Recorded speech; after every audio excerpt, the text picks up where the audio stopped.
Hello, everybody. We are back with another GPS Live for the week of April 19th, 2024. We have a special one this week. Jonathan's not with us. He's out this week, but we have a very special GPS Live with Nic Finn and Schmitt from the GRIT team. They've been guests here before, but they're back because we have another really awesome GRIT report to talk about. Guys, how you doing? Good. It's Friday, so that's always a good thing. It's Friday. It is a great Friday. We're going into a very special weekend for a lot of people. And we have a very special weekend for us because we just released the GRIT report this week, which is always a lot of fun. So I work on the GRIT report with you guys. You guys do, honestly, you guys do all of the actual work. I just kind of format your information and consume it. But it's always a lot of fun working with you guys on the GRIT report. So we're going to talk about that a bit this week. And we are going to cover some of the stories that are in there, but also some new stories that you guys found for this week and some interesting events that are going on in ransomware. But before we get started, do have to go ahead and say that the views and opinions expressed by any of us are our own. They don't necessarily reflect the views of GuidePoint Security. Now with Drew and Nick, your guys' views are probably a little bit more official because we do publish them in reports that have our logo on them. But for the most part, we're just guys talking about cybersecurity. So how's you guys with the GRIT report coming out this week? How was your guys' week kind of leading into this? Was there anything big that happened that you were like, I wish we could have got that into the report? I mean, I don't know, nothing on my side specifically for ransomware. I mean, obviously, Palo Alto is on everybody's mind right now, so that's kind of taken up a lot of our week as we've gotten into the publishing of the report this week. But Nick, I don't know if you want to take that one since you took lead on the report this quarter. I mean, we had some interesting findings. There's always the usual kind of perspective when we compare to previous quarterlies, and sometimes it's definitely good to view kind of like the same time frame from the year prior, just to see if we're looking at like a overall change or just kind of a short-term change of behavior. So metrics wise, this quarter was more than Q1 of last year, but less than the last quarter, the October through December quarter. So obviously we're looking at what seems to be pretty common trend of just an increase in ransomware behavior. So nothing too huge there. I thought that some of the more important stuff from our reporting from this quarterly report involved a lot of the kind of just metrics into different threat actor behavior in general. We did a spotlight on Quillen. That's been around consecutively for about a year now, first observed in late 2022. Got some good details in there based on past behavior of those guys and kind of where they're trending analytically. The quarter in general has been pretty big. We got Alpha with their exit scam, Lockbit's takedown and reemergence and maintenance of the top spot. So just a lot of like activity that's definitely worthwhile that we were able to report in this quarter. The only other thing I was really going to add was it's been really interesting to take a look at specifically how the Alpha exit scam and Lockbit's interaction with law enforcement has had an impact on the ransomware ecosystem as a whole. It's been over 2 years now since Conti went through their shakeup, so we haven't seen anything for a couple of years now that's really been substantial in terms of taking out or a lot of the major players being kind of shuffled around or changed around there. So it has been really interesting to see that and really, impactful in my opinion. I know Nick had mentioned, Lockbit retained the top spot in the quarter, but based on trends towards the end of the quarter, it's possible that maybe they won't retain that heading into this next month and maybe even in the quarter. So really interesting to see how that shakeup's going to really impact things overall. Yeah. Well, so we can get into kind of specifics and things that are covered in the GRIT report a little bit later. But there were some interesting stories, Nick, that you had found and dropped into the chat to talk about that are outside of the GRIT report. They're not necessarily ransomware because I think it's important to know that you guys don't obviously just focus on ransomware. It's a huge thing, obviously, in the current landscape. A lot of the threats that you guys will be doing research on will be ransomware related. It sounds like someone's dying outside my house with the number of sirens that are going by right now. But you guys obviously don't just focus on ransomware, you focus on other things, but kind of it all does eventually tie into the larger kind of ransomware ecosystem, because these are the kinds of things that get exploited by ransomware. So you'd found some interesting stuff about some supply chain attacks that you found. So what's going on in that world? Yeah, I mean, past couple weeks have been really interesting from the supply chain perspective. The threat intel community has been just kind of going wild looking into this, and I think the most probably everyone's heard about the XC utils incident that occurred. What I find most interesting is, we're talking about a supply chain attack where a user was able to become the maintainer of a project, start implementing changes on that project that eventually could have led to him having pretty solid control over or access to a huge swath of Linux machines across the web. But kind of the most maybe glaring observation from the whole thing is just how it was discovered. It was discovered by Andres Friend, who's the I hope I'm not butchering the name, but who's a maintainer for Postgres and a developer at Microsoft, and to observe some tiny change in behavior with some of his tooling as he's developing on unstable environments, and then to be able to dig into that and find the root cause was that it was a embedded basically vulnerability, an intentional vulnerability in a system, just is massive, right? And the ability for the rest of the intel community to kind of pick that up and respond to it, I guess we should be grateful there. Following that, of course, everyone starts looking into their own infrastructure and trying to identify whether that's occurring on theirs as well. And that's where OpenJS Foundation came out with something saying, hey, we've observed similar types of pressure from community members, basically, who are trying to push our maintainers to allow them to become maintainers as well, and maybe help them implement upgrades and things like that. So yeah, it's spreading quite a bit, I guess. This is a technique that we could definitely see a lot more of, and should probably be really hesitant about. Maybe it's tough because the constant recommendations always keep up to the latest versions of things, but also trust the source, right? Like, make sure you're assessing the sources of your tooling. On the supply chain front, recent history, we've seen the whole thing with the Python package index, with users, creating new accounts and implementing typo squats of common tooling just to try and get people to install those packages, and that often leads to info stealers and things like that being executed on endpoints. So, tons of stuff on the supply chain to be concerned about for sure. Yeah, I mean, I definitely think. I mean, I'd almost call this, more or less a near miss in terms of the overall impact that it could have had. I think what this is doing is going to be really shedding some light on a lot of these libraries and things that are widely used that are ultimately potentially, at least considered open source or just worked on or could be taken over by really anyone with the right, experiences and just desire to want to maintain some of these packages and things like that. I think this is ultimately going to be similar to, what SolarWinds did for kind of the application vulnerability world. This is going to be similar to that type of scenario where people are going to be looking now and they're going to find a lot more things. I would say in the near future, we're probably likely to see more scenarios like this and more discoveries like this, which is going to lead to likely more disclosures as well. But I think it'll be a net positive in terms of finding other vulnerabilities and other potentially malicious activities that are going on in packages like that. Yeah, I think specifically with the story that Ben, our producer Ben, has dropped into the comments for all of our viewers, the story on Ars Technica about XZ utils, right? They have in there probably one of my favorite graphics that I've ever seen developed for an attack, because I'm pretty sure all done in Comic Sans. Which they're one step off of just using Papyrus at this point. But diagramming how complex this backdoor and getting this in place actually was. But they do specifically call out in there that had this been successful, it would have probably dwarfed SolarWinds entirely, and would have eclipsed it.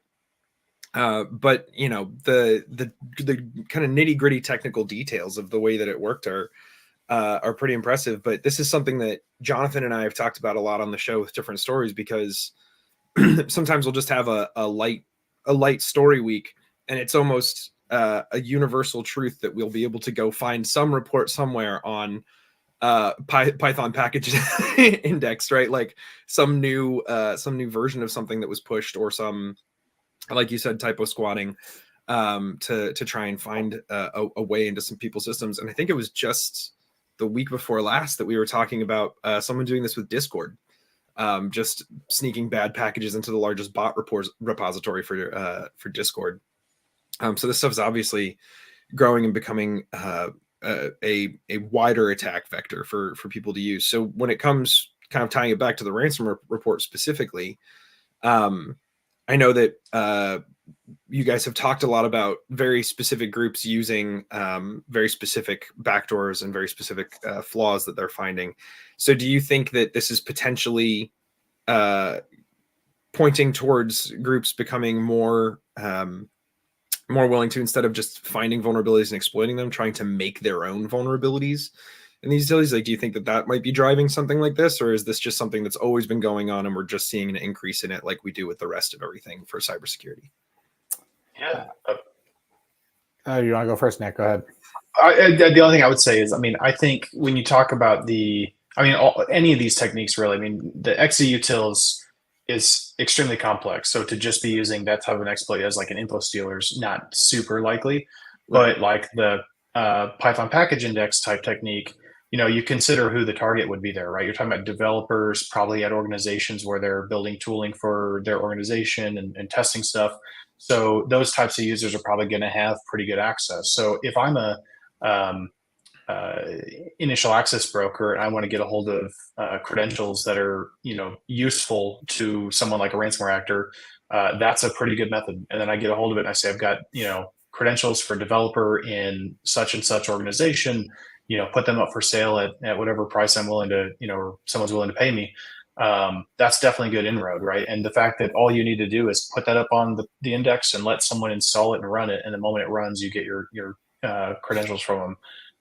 That's definitely an attack vector that's concerning from that perspective, and useful for the ransomware actors because that's credentials they can just purchase and run with pretty quickly. Yeah. The only other perspective I have really is ransomware groups are most concerned with monetary gain, and so they're likely to look at situations in more of a looking at the revenue or the ability to profit off their actions in the shortest amount of time possible. So I think that, in my opinion, some of these types of attacks that have quite a bit more overhead are more likely to be observed by maybe nation state sponsored threat actors or the coveted APT attacker. Whereas a ransomware group, although they definitely, certain groups may target certain types of, Python packages or something like that. I think there's ultimately just a little bit too much overhead to really make it worth it, because at the end of the day, as soon as it is discovered, assuming it, eventually does get discovered, like that's burned, right? It's gone, and right. They're not able to profit off of it anymore. So I think ransomware groups are likely to kind of stick to their tried and true methods of taking over vulnerabilities, legitimate credentials and VPNs, expose RDP internet, kind of the things that have been around for the last 20 years that we keep talking about, and ultimately still are utilized by threat actors. Yeah. And maybe the most advanced you'd see, I think, in recent history would be the types of techniques Clock was using, where they're finding 0 days, and then they're focusing on 0 days for platforms that they know they can do some asset quotation against. Right. I don't suspect something like executils is going to be a CLOP method because of how involved that is, and also just the potential for anything to break that before they get to the point of profitability. Right. Yeah. And CLOP was for anyone kind of trying to rack their brain to remember that was the Move It exploit, right? And that's the one where they knew about and sat on it for an extremely long time, I believe, and used it to kind of do a lot of staging before they executed anything, if I'm remembering correctly, right? Yeah, as patient, very coordinated. Yeah, very patient, very coordinated. Well, so interest of time, kind of moving on to something a little bit closer to the ransomware report. You guys had brought up that CISA has recently published a report specifically on Akira ransomware group. And you guys wanted to talk a little bit about the numbers that they found and what they were they were covering in that report. So I'll leave it to either one of you to take it away. Yeah, I mean, from just the perspective of kind of comparing notes, we, we're using the leak sites of these ransomware actors to identify kind of, what types of victims they're hitting and what time frames they're doing it in, and total counts. Our total count was pretty close. I think the CISA report says 250 plus. We reported on, I think, 238 victims. So, we're obviously just looking at what's leaked publicly. CISA is going to have access to anyone who's reporting themselves as victims, or any, known exploitation there on their side.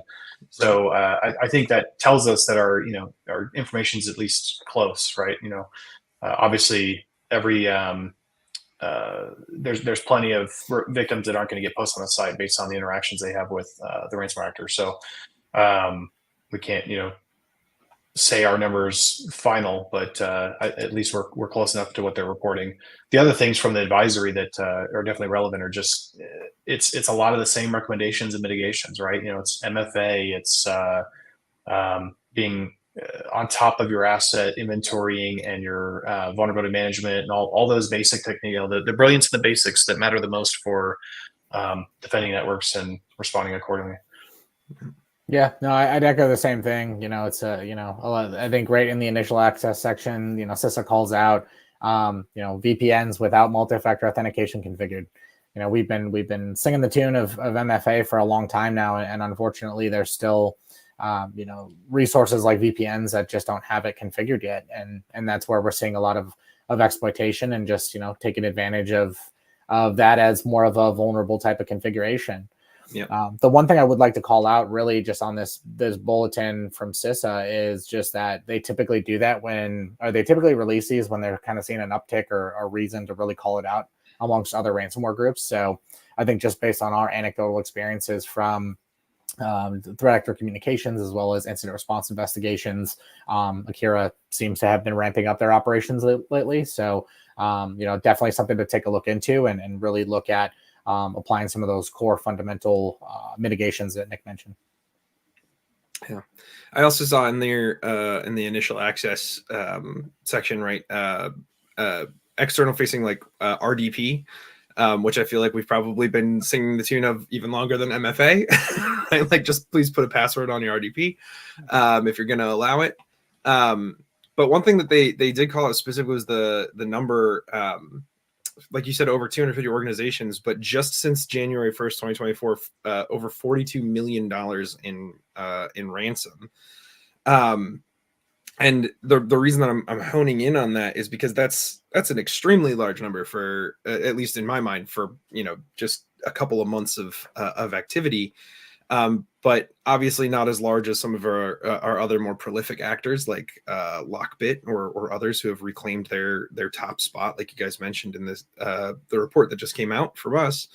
But specifically, something I'd like to talk about is you guys did some research alongside the report that we published recently on the GuidePoint security blog. And specifically, there was a blog called Awkward Adolescence about like the unique threats that are posed by younger ransomware groups, specifically when it comes to paying that ransom. So I was wondering if you guys could talk a little bit about the research that you did there. Yeah, definitely. For that blog, a lot of what we have been noticing since, more of this bigger shakeup, led us to really take a look at certain types of risks associated with certain types of groups. We've been talking about, ransomware groups, especially the large ransomware as a service groups, operating as a business. They care about their reputation. They have processes kind of nailed down. They have their different groups that are responsible for negotiations and payment and decryption and things like that. But what we've seen as, a little bit more of a trend recently has been some of these groups that are maybe either no name or they're kind of one-offs, that are really showing, high risk factors for interacting with them. And ultimately in certain circumstances where payments are being made, they're not following up and doing what they should be doing in terms of honoring the agreements and providing the decryptors, or just, not kind of meeting halfway and doing some things, but not other things. So Realistically, it's something that, we're not advocating in any way, shape, or form to either pay or not pay. It's just a matter of, we've noticed that certain types of groups that are a little bit more immature, they're not as well known, do pose certain risks in terms of what we are, or how we would potentially interact with them, or what we can expect to see in terms of their reactions and follow-up actions during any kind of ransomware operation. Yeah. So specifically with like the younger groups, you get with GRIT, it's specifically you guys have built the ransomware taxonomy, where you classify and categorize the groups based on how long they've been around, the amount of activity that you see, and how developed their tactics are. And so it sounded like through the blog and through talking to you guys, right, this is really on the emergent and developing side of things. But have you noticed at all a trend towards this, with any of the more mature groups at all? Does it seem like it's expanding into those, or is it really kind of sticking in those younger groups that are just popping up on the fly? Yeah, so for right now, what we've seen is more on those emergent type groups, potentially even more getting into more of the ephemeral type category, into developing. It's a lot of those groups that haven't yet really been established. We haven't seen any of the major players following suit in terms of becoming unreliable and doing some of those types of high risk activities. That being said, just want to tangent for just a quick second and say there is an update to the taxonomy that will be coming in the next few months, where we're going to expand so that we can account for things exactly like this, and just really have a little bit more of a descriptive taxonomy that allows for some deviation from some of the standard protocols. But I'm probably gonna have to wait till the next quarterly for that update. So ooh, sneak preview. Yeah. No spoilers. And one addition to that regarding the kind of the which groups are immature, how we're quantifying that, is just the fact that it kind of, you might have what's considered more of an established like as a service group, but if they're allowing affiliates, for example, to be real self-controlled or whatever, and manage their own processes there, you could go that way. So like the case study that we provided in that report is around Phobos, if I'm not mistaken. And they're a good example case where like that group as a ransomware operation has been around for quite some time, but who knows how long each affiliate's actually been operational. And if they can just purchase an encryptor and go out of their way to grab any victim that they can get access to, you can't be sure how they're going to respond or operate when you're communicating with them. Yeah, and just even to kind of round that out a little bit, like one of the things that we've pointed to a lot in our conversations about around groups like Lockbit is they have their affiliate rules, and then those are publicly available on their league site, and they're very explicit. And obviously before some of the shakeup that's occurred recently with Lockbit, many of the affiliates were held very much to those rules. Whereas, Phobos, they don't really seem to have rules. They kind of do, sort of what they want from an affiliate perspective. At least that's the impression that we've gotten in a lot of the cases that we've worked. And so that's where I think the differentiator kind of comes in there is, yeah, you might have a ransomware as a service group, but if there's nothing really controlling the actions of some of those individuals, then they can do things like make an agreement and then go back on it, and there's nothing to really hold accountability there. So that's what where a lot of the the awkward adolescence kind of stuff came from. So yeah, well, I mean, it's it's in within the larger context of ransomware and obviously why people are in it. It's the payout and the monetary incentive, as you guys have already mentioned. And so with those younger groups and the affiliates that they might be running, like you said just now, right? Like those affiliates are almost incentivized a little bit. Like even if there are repercussions from the larger group for doing something that would tarnish the reputation of the larger group, like backing out on agreements after ransom is paid, like they got their payday, right? Like if they go into it thinking like, oh, if I only want this much money out of this, they're not really like an affiliate's not as concerned with burning that bridge and moving on, especially when there are so many as a service offerings and groups that they could then become a part of afterwards. If they can just kind of like like a lot of groups, you have the entire category for rebrand, right, and splinter groups, so groups that just up, this name is burned, let's shut it down, start a new group up, same exact people, same exact tactics, we just have a new name now. They can go do that. And on that note, another interesting piece that you guys put out this month was called Toxin Bio, specifically about the surge that you're seeing in advertising for ransomware affiliate groups, and trying to recruit people into these newer groups. So what was the major finding there? Yeah, so that one really came to light from our perspective as Lockbit was going through, its struggles with law enforcement takedown. We saw a lot of the, I won't say immature groups, but some of the less popular groups kind of taking advantage of that scenario and seeing an opportunity to potentially gain some affiliates for their particular groups, knowing that there was a high likelihood that there would at least be some turnover from a Lockbit and Alpha perspective. So we did notice a couple of groups. Medusa was one of the big ones that we noticed that was taking advantage of that. There was also Ransom Hub, which has gotten some pretty significant attention lately, just because they've gotten in on some of the Change Healthcare Optum type stuff. So that was another one. And then there was also Cloak. And so we did see explicit advertising for them. And it's kind of interesting because they go through and kind of highlight all their really cool aspects of what makes them a differentiator. And, that even included Medusa calling out like they have an admin support team that's 24/7 and, provides the customer service kind of thing. So that's kind of where a lot of that emerged from. And it was just really interesting to see some of those groups really trying to capitalize on Lockbit's misfortune. Yeah, we've seen two additional groups just in recent history as well that kind of jumped on the same bandwagon of really trying to advertise across dark web. So either they assume it's successful or they're trying pretty damn hard to get new members on board. Yeah. Well, we're coming up at the top of the time here. So we talked a bit about the CISA report and how that mirrored pretty closely some of the findings that we had in the GRIT report. So were there any other kind of major things from this quarterly GRIT report that was just released that you would like to let people know is in there so that they can go check it out?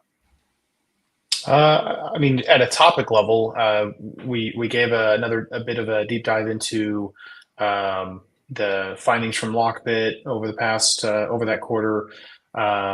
There's also an interesting breakout regarding the 5 families, which is a group of ransomware actors and hacktivist groups and things like that have been kind of supposedly collective, becoming their own collective. There's also, we kind of discussed Phobos a bit in the case study, but we broke that down a bit more as well on just the type of activity we're observing with that group, with affiliates of that ransomware group. So that's kind of the high level topics. Obviously, there's a good amount of breakdown into the raw data as well, just to give folks a better understanding of the targeting, or at least assumed targeting based on victimization. Awesome. Well, if any of our viewers would like to know more about the GRIT Ransomware Report, the link is in the comments for you to go download that.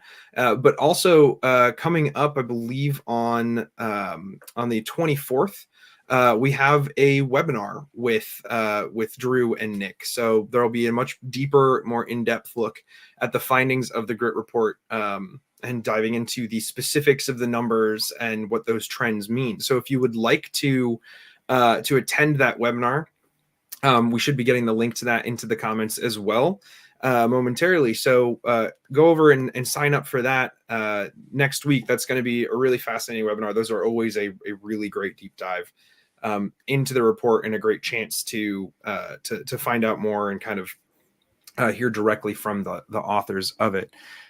So Drew, Nick, thank you so much for joining us for GPS Live this week to talk about the threat ecosystem as a whole and specifically the GRIT Ransomware Report for Q1. Yeah, thanks for having us. Yeah, absolutely. And thank you to our viewers. If you've been watching us live, thank you so much. We appreciate your time on a Friday afternoon. And if you're watching this on demand, again, thank you so much. If you have any thoughts on anything that was discussed today, go ahead and drop it in the comments. We love going through those afterwards, seeing what people thought about things. finding new stories and new angles to talk about for the next week's show. And so until next week's show, when Jonathan will be back, and unfortunately we won't have Drew and Nick unless something catastrophic happens in the ransomware world. So fingers crossed we don't see you guys next week. But until then, I've been Tristan Morris. I'm Drew Schmitt. I'm Nic Finn. And we will talk to you guys. I should have prepped you guys for that ahead of time. I'm sorry. It's way better for me to do an awkward exit. Yeah, no, it's all on brand. It's on brand. All right. We're done with the